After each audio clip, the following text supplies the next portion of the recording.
So just give it a few. Yeah, I promise you it will get cool. Couple of quick announcements.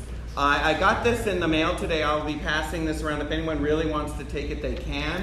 On the very back is the closest thing that we have right now to the flyer about the conference, about the Reformation from Catholic Answers. So here it is. 2017 National Conference, the Reunion of All Christians, Hyatt Regency La Jolla. Hyatt Regency La Jolla at Aventine, San Diego, September 28th, 29th, and 30th. That's Thursday, Friday, and Saturday.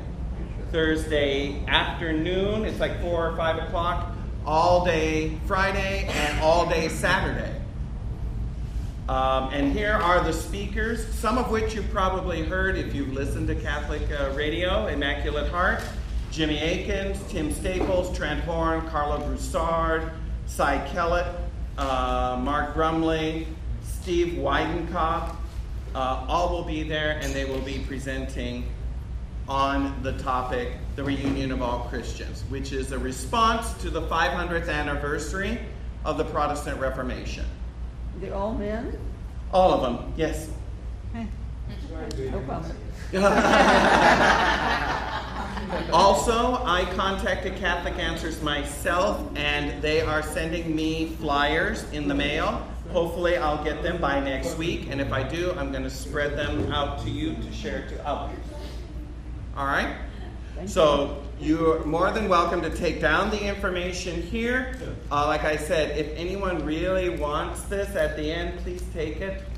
So there. I also have a couple of flyers from EWTN. One is from April. I know that's a little past. And then May. So please enjoy those. And please take them. And there we are. Chip, yes. The SCRC also came out. Oh, yes. Thank you for reminding me. Yeah.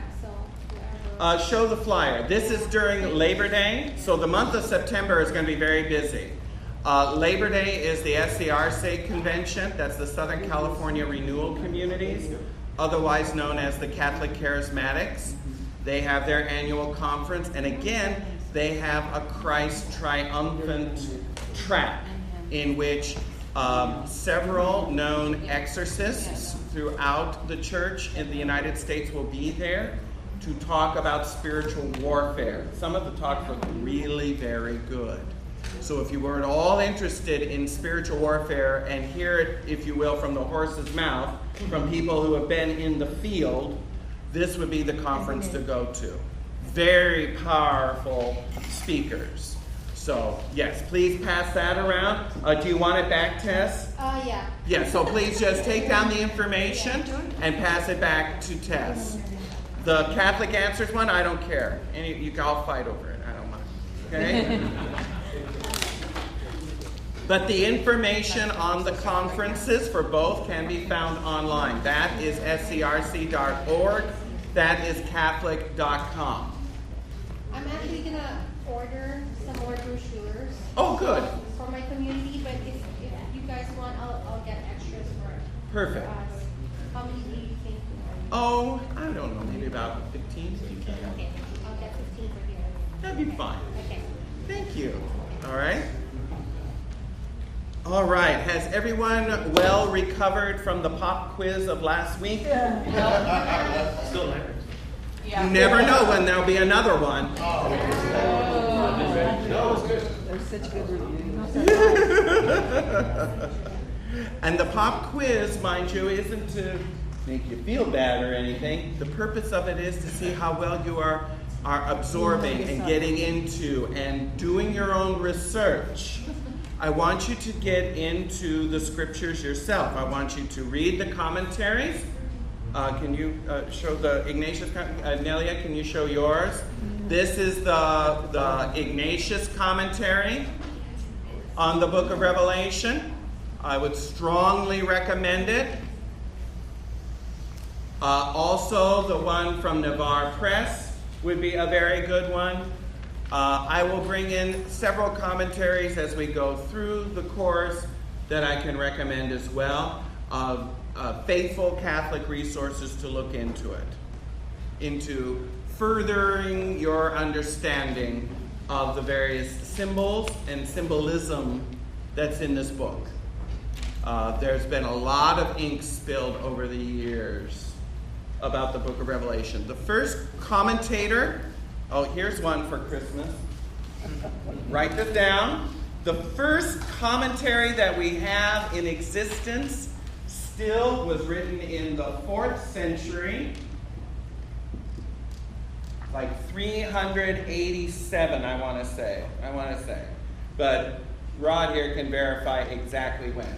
By a man named Victorinus. He was the first one to write a commentary on the book of Revelation that we have that's still in existence. Now, here's one for the archaeologists that I would flip over if they ever found it. There was a more ancient commentary written by a man named Melito of Sardis. Melito of Sardis. Why should that kind of strike a bell with you? It's one of the 7 churches. Yes, he received the original message from that time. If I'm not mistaken, he is from the 1st century. And we have other church writers that said he wrote the first commentary on the book of Revelation, but it no longer exists. We don't have any copies of it. We only have other fathers commenting that there was this dude named Melito who wrote a commentary. And that he lived in one of the churches by which was mentioned in the book itself. That would be the price of gold, if you ask me. I mean, that close to the actual writing, and from a city in which it was directed to, he would have fantastic insights. But we don't have in existence. That doesn't mean it's still not somewhere. It just means we have no evidence. We don't have the manuscript. So the first commentary that we have is from Victorinus, and that was the 4th century. Yes? You said that he actually received the copy, or are we not sure? The letter to the church. Oh, yeah, I'm sure he received the original that John sent from the very first century. Would he have known John? That's a good question. I don't know. I don't know how late in the 1st century he is in comparison to the death of John. That's a good point. That's a good question. Because the closer they are together, if they were contemporaries, that would even add more gravity to it. But unfortunately, there's no extant copies. So if anyone wants to play Indiana Jones and find this commentary on the book of Revelation without melting or whatever, like the Nazis who found the Ark of the Covenant, then great. It would give us fantastic insight into the meaning of the book as it was understood practically from the time in which it was originally written. Does that make sense?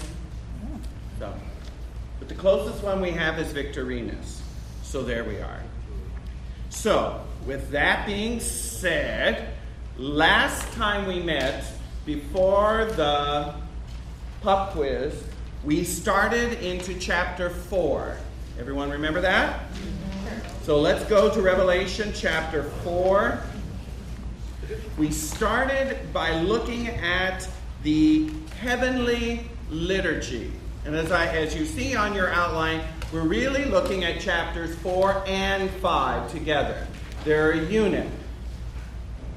They're a unit. Does everyone have an outline, by the way?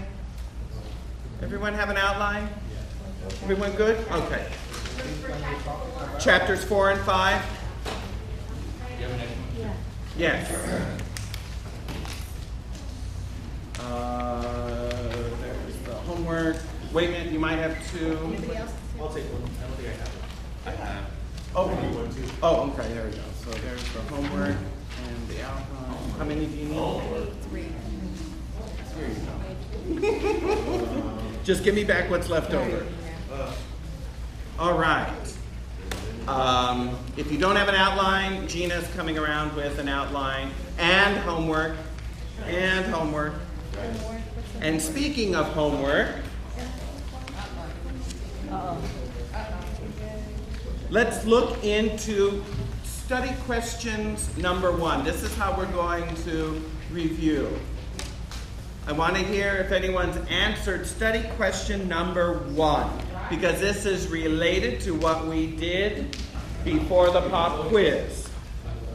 It's a dig deeper question. And you know what dig deeper means, if you've been with me in Bible study, means that you take what I presented and you go a little bit further. You do just that. You dig a little deeper. There's more here. Mine more of the gold and the gems that are in this passage. The question is, the number 24 is related to worship and warfare. Remember, that's what we went over last time. Because in the vision of chapters 4 and 5, we see this. We see a throne and someone seated on the throne. All right, and what's around him? Elders. How many? 24. 24. That's significant. And what I presented last time that we met is that the number 24 has a meaning related to both worship and warfare. Remember that? Oh, then get the tapes. So my question is, how on earth are these two things related? How are these two functions related?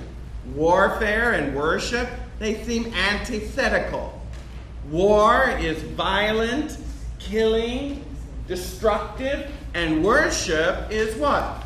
Loving, praying, uniting with God. How on earth are these two related? And the dig deeper parts say, hint, read Joshua 6, 1 Samuel 4, and again Revelation 11, verses 19 through 12:18.